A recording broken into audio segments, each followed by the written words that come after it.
નમસ્કાર, ગ્લોબલ એક્સપ્રેસમાં તમારું સ્વાગત છે. હું આપની સાથે ચેતન. આજના અમેરિકાના તારીખ 15 ઓગસ્ટ 2026ના મુખ્ય સમાચારોની વાત કરીએ તો અમેરિકાના સ્મોક સ્ટોરમાં લૂંટારા પાસેથી બંદૂક છીનવી ફાયરિંગ કરનાર કર્મચારી બચી જશે કે ખુદ જેલના સળિયા પાછળ જશે? સેલ્ફ ડિફેન્સનો અધિકાર કે પછી ગંભીર ગુનો છે? એક ફાયરિંગ અને અણધાર્યા વળાકે સમગ્ર દેશમાં ઊભા કર્યા કાયદાકીય સવાલો. તેમની ચર્ચા કરીશું. ગુજરાતીઓએ શું ધ્યાન રાખવું જોઈએ? આ પછીના સમાચારોની આગળ વાત કરીએ તો ગંભીર આરોપો હેઠળ અમેરિકાની જેલની કોટડીમાં બંધ જાણીતા ભારતીય મૂળના ડોક્ટર અચાનક રહસ્યમય હાલતમાં મળ્યા અને કોર્ટનો ચુકાદો આવે તે પહેલા જ શું બન્યું એ બંધ રૂમની અંદર મોત પાછળનું અસલી રહસ્ય શું છે તે અંગે ઘૂંટાતો મોટો સસ્પેન્સ બહાર આવશે. તેમની ચર્ચા. આ પછીના સમાચારોની વાત કરીએ તો શું અમેરિકન ડ્રીમનો હંમેશા માટે અંત આવી રહ્યો છે? લાખો રૂપિયા ખર્ચીને ભણવા ગયેલા 81% ભારતીય વિદ્યાર્થીઓ કેમ છોડી રહ્યા છે અમેરિકા? વિઝાના કડક નિયમો પાછળ છુપાયેલું અસલી કારણ શું છે? જુઓ વિદેશ નીતિનો ચોંકાવનારો વળાંક શું કહે છે આ અહેવાલની અંદર. આ બધા જ સમાચારોની વિગતે ચર્ચા કરીએ. આપ જોતા રહો ગ્લોબલ એક્સપ્રેસ.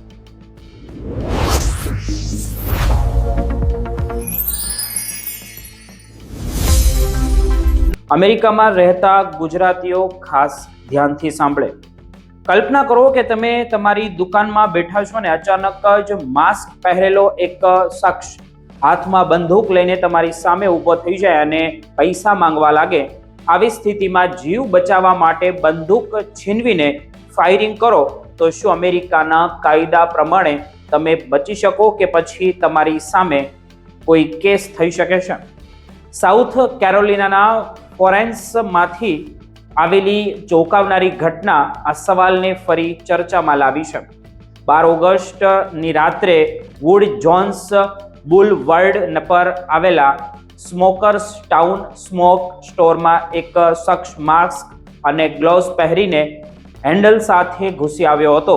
તેણે સ્ટોરના કર્મચારી પર બંદૂક તાકી અને રોકડની માંગણી કરી. કર્મચારીએ પૈસા આપી દીધા, પરંતુ લૂંટારો જ્યારે રોકડ બેગમાં મૂકી રહ્યો હતો ત્યારે જ ઘટનાએ ખતરનાક વળાંક લીધો અને કર્મચારીએ તક ઝડપી અને લૂંટારાના હાથમાંથી બંદૂક છીનવી લીધી. ત્યારબાદ તેણે ફાયરિંગ કર્યું અને ગોળીઓ લૂંટારાને વાગી. તેમ છતાં લૂંટારો ભાગી છૂટ્યો. કર્મચારીએ તરત જ પોલીસને જાણ કરી. પોલીસ ઘટના સ્થળે પહોંચી અને શોધખોળ શરૂ કરી. ત્યારે સ્મોક સ્ટોરની પાછળ જ લૂંટારો મૃત હાલતમાં મળી આવ્યો. હવે સૌથી મોટો સવાલ એ છે કે કર્મચારીએ કરેલું ફાયરિંગ કાયદેસર સેલ્ફ ડિફેન્સ ગણાશે કે નહીં? હાલમાં પોલીસે સ્ટોરના કર્મચારી સામે કોઈ ગુનાહિત ચાર્જ લગાવ્યો નથી અને પ્રાથમિક રીતે સ્વ બચાવનો મુદ્દો મહત્વનો બની રહ્યો છે. જો કે તપાસ હજુ ચાલુ છે અને સંપૂર્ણ ક્લીન ચીટ મળી ગઈ છે એવું માનવું પણ ગણી ન શકાય. ફોરેન્સ કાઉન્ટી કોર્નર ઓફિસ પણ ઘટનાની તપાસ કરી રહી છે. અમેરિકામાં રહેતા ભારતીય અને ગુજરાતી માટે અહીં સૌથી મહત્વની વાત એક સમજવા જેવી છે કે સેલ્ફ ડિફેન્સનો અર્થ એ નથી થતો કે કોઈ તમારી સામે ગુનો કરે એટલે તમે કોઈ પણ સમયે ગોળી ચલાવી શકો. જો સામેની વ્યક્તિથી તમને અથવા અન્ય કોઈને તાત્કાલિક જીવનનું જોખમ હોય તો સ્વ બચાવનો મુદ્દો ઊભો થઈ શકે છે, પરંતુ ખતરો સમાપ્ત થયા પછી કરવામાં આવેલી કાર્યવાહી કાયદાકીય રીતે અલગ રીતે જોવામાં આવી શકે છે. આ વાત સમજવા માટે 2023માં ઓહાયોમાં બનેલી એક ઘટના મહત્વપૂર્ણ સાબિત થાય છે. ડેલ્ફી ટાઉનશીપમાં એક વેબ સ્ટોરના મેનેજર ટોની ટ્રેકરે લૂંટ કરવા આવેલા 2 સગીરો પર ફાયરિંગ કર્યું હતું. તેમાં 16 વર્ષના એક સગીરનું મોત થયું અને બીજો ગંભીર રીતે ઘાયલ થયો. ટોનીએ દલીલ કરી હતી કે તેણે પોતાના અને પોતાની ગર્લફ્રેન્ડના બચાવ માટે ફાયરિંગ કર્યું હતું, પરંતુ સરકારી વકીલે દલીલ કરી કે બંને સગીરો લૂંટ બાદ સ્ટોરમાંથી બહાર જઈ કારમાં બેસીને ભાગી રહ્યા હતા, એટલે કે તે સમયે ટોની સામે તાત્કાલિક જીવનું જોખમ નહોતું. કોર્ટમાં આ દલીલ મહત્વની સાબિત થઈ અને તેની સેલ્ફ ડિફેન્સની દલીલ સ્વીકારાઈ નહીં. ટોની પર મર્ડરનો ચાર્જ લગાવવામાં આવ્યો નહોતો, પરંતુ ગંભીર ઈજા પહોંચાડવાના ગુનામાં તેને 8 વર્ષની જેલની સજા થઈ હતી.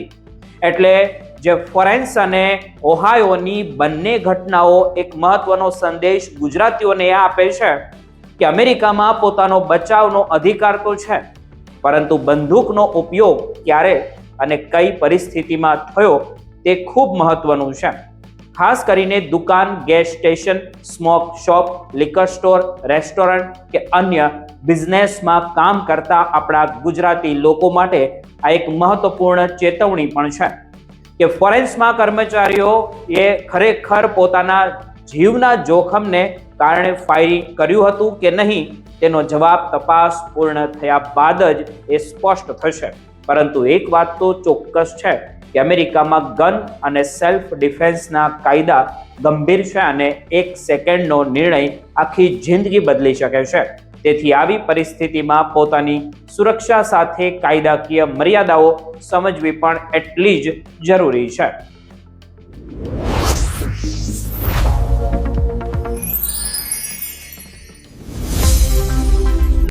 અમેરિકામાં રહેતા ભારતીય અને ગુજરાતીને એક ખાસ વાત સમજવાની છે. એક સમાચાર ચોંકાવનારા સામે આવ્યા છે. ફ્લોરિડામાં ગંભીર આરોપોનો સામનો કરી રહેલા ભારતીય મૂળના પૂર્વ ડોક્ટર ચિંતન વિમલકુમાર શાહ જેલની કોટડીમાં મૃત હાલતમાં મળી આવ્યા છે. અને સૌથી મોટો સવાલ તો એ છે કે આખરે જેલની અંદર એવું શું બન્યું કે 40 વર્ષના આ પૂર્વ કિડની નિષ્ણાંતનું અચાનક મોત થયું. મહત્વની વાત તો એ છે કે તેમના મૃત્યુનું સત્તાવાર કારણ હજુ સુધી જાહેર કરવામાં આવ્યું નથી અને સમગ્ર મામલે તપાસ ચાલી રહી છે. Doctor Chintan Shah university of Florida health સાથે જોડાયેલા હતા અને તે કામ કરી રહ્યા હતા ડોક્ટરનું, પરંતુ જુલાઈ મહિનામાં તેમની સામે બાળ યૌન શોષણ સામગ્રી સાથે જોડાયેલા ગંભીર આરોપો હેઠળ તેમની ધરપકડ કરવામાં આવી હતી.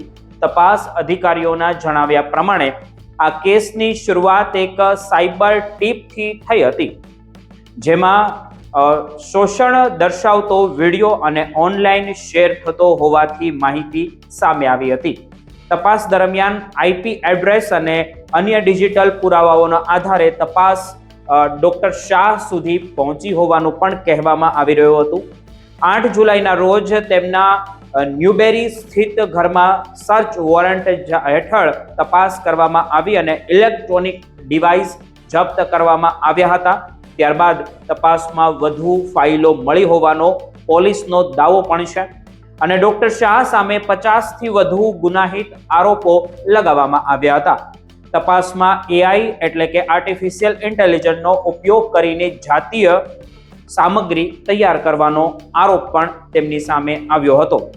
અહીં અમેરિકામાં રહેતા ભારતીયોને ગુજરાતીઓ માટે એક મહત્વની વાત સમજવી ખૂબ જરૂરી છે. તે શું છે તો કે આ આરોપો કોર્ટમાં સાબિત થયા નહોતા તો ડોક્ટર શાહે પોતાને નિર્દોષ ગણાવ્યા હતા અને તેમના કેસમાં ટ્રાયલ હજી શરૂ થયો નહોતો. 30 જુલાઈના રોજ કોર્ટ દ્વારા તેમને જામીન આપવામાં આવ્યા નહોતા અને તેમને પ્રી ટ્રાયલ કસ્ટડીમાં રાખવામાં આવ્યા હતા, પરંતુ હવે કેસમાં એક નવો અને અચાનક વળાંક આવી ગયો છે. 13 ઓગસ્ટે જેલમાં નિયમિત નિરીક્ષણ દરમિયાન ડોક્ટર શાહ પોતાની કોટડીમાં બેભાન હાલતમાં મળી આવ્યા હતા. તેઓ કોટડીમાં એકલા હતા. જેલ સ્ટાફે તરત જ કોડ બ્લુ જાહેર કરી CPR શરૂ કર્યું અને AEDનો ઉપયોગ કર્યો. ઇમરજન્સી મેડિકલ ટીમ પણ આશરે 8 મિનિટમાં પહોંચી ગઈ હતી, પરંતુ તેમને બચાવી શકાયા નહોતા અને સવારે મૃત જાહેર કરવામાં આવ્યા. હવે સૌથી મોટો સવાલ તેમના મૃત્યુનું કારણ શું છે તે છે. હાલમાં સત્તાવાર રીતે મોતનું કારણ જાહેર કરવામાં આવ્યું જ નથી અને અલાચુઆ કાઉન્ટી શેરીફ ઓફિસની તપાસ ટીમ તથા પ્રોફેશનલ સ્ટાન્ડર્ડ વિભાગ દ્વારા કસ્ટડીમાં થયેલા આ મૃત્યુની તપાસ કરવામાં આવી રહી છે. યુનિવર્સિટી ઓફ ફ્લોરિડાએ તેમની ધરપકડ બાદ તેમને એડમિનિસ્ટ્રેટિવ લીવ પર મૂક્યા હતા અને કેમ્પિયનમાં પ્રવેશ પણ પ્રતિબંધ તેમને મૂક્યો હતો. હવે ડોક્ટર ચિંતન શાહનું મૃત્યુ થતા તેમની સામે ચાલી રહેલી ફોજદારી કાર્યવાહીનો કાયદાકીય અને અંત આવી ગયો છે, કારણ કે ચુકાદો આવે તે પહેલા જ તેમનું મૃત્યુ થયું છે. પરંતુ તેમના મોત પાછળનું ચોક્કસ કારણ શું હતું, જેલમાં તેમના અંતિમ કલાકોમાં શું બન્યું અને તપાસમાં આગળ શું બહાર આવશે, આ સવાલના જવાબ હવે સત્તાવાર તપાસના પરિણામ બાદ જ સ્પષ્ટ રીતે બહાર આવશે. અમેરિકામાં રહેતા ભારતીયો અને ગુજરાતીઓ માટે આ સમગ્ર ઘટનામાં સૌથી મહત્વની વાત કઈ સમજવા જેવી હોય તો એ છે કે સોશિયલ મીડિયા પર ફેલાતી અફવાને બદલે સત્તાવાર તપાસ અને કોર્ટના રેકોર્ડ પર જ તમારે વિશ્વાસ કરવો જોઈએ.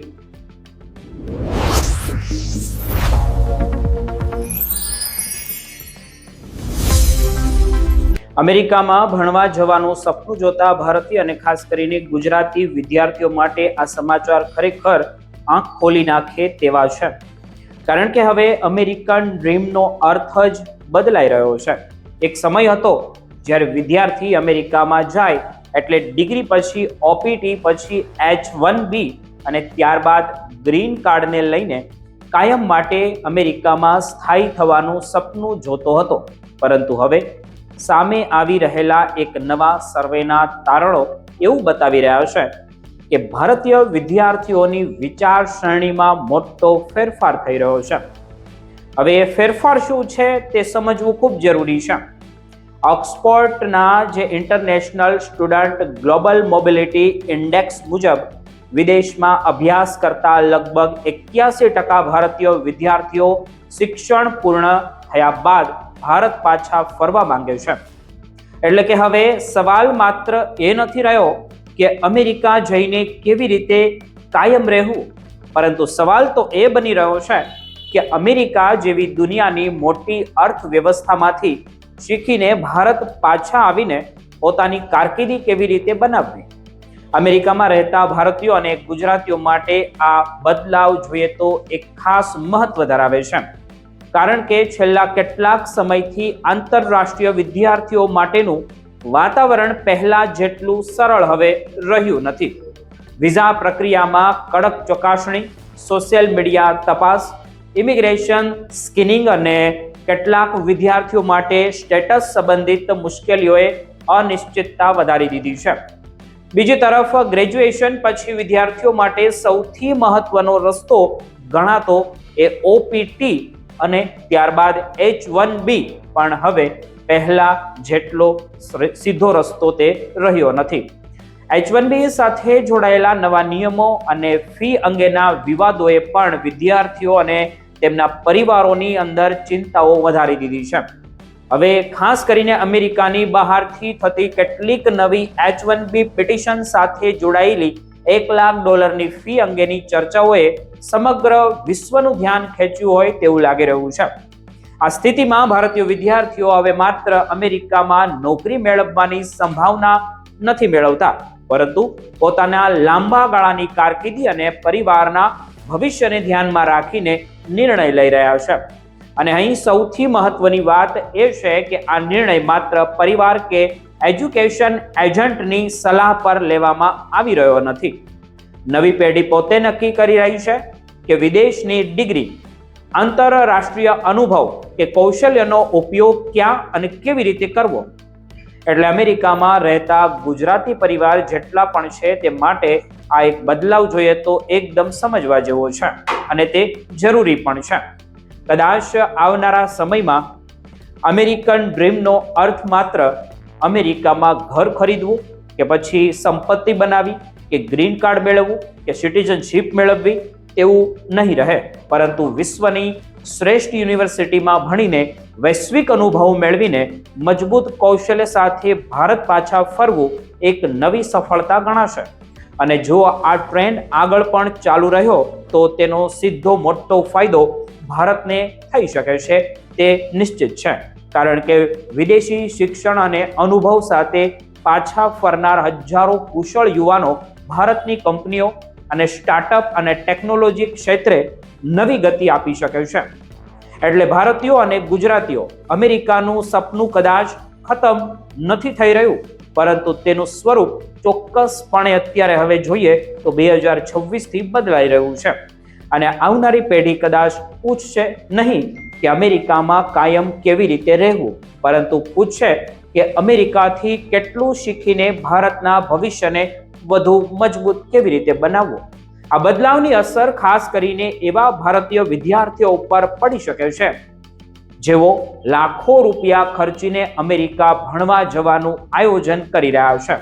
હવે માત્ર યુનિવર્સિટી અને કોર્સ પસંદ કરવો પૂરતો નથી, પરંતુ અભ્યાસ પછીની નોકરી, વિઝા સ્થિતિ અને લાંબા ગાળાની કારકિર્દીનું પણ આયોજન કરવું એટલું જ જરૂરી બની ગયું છે.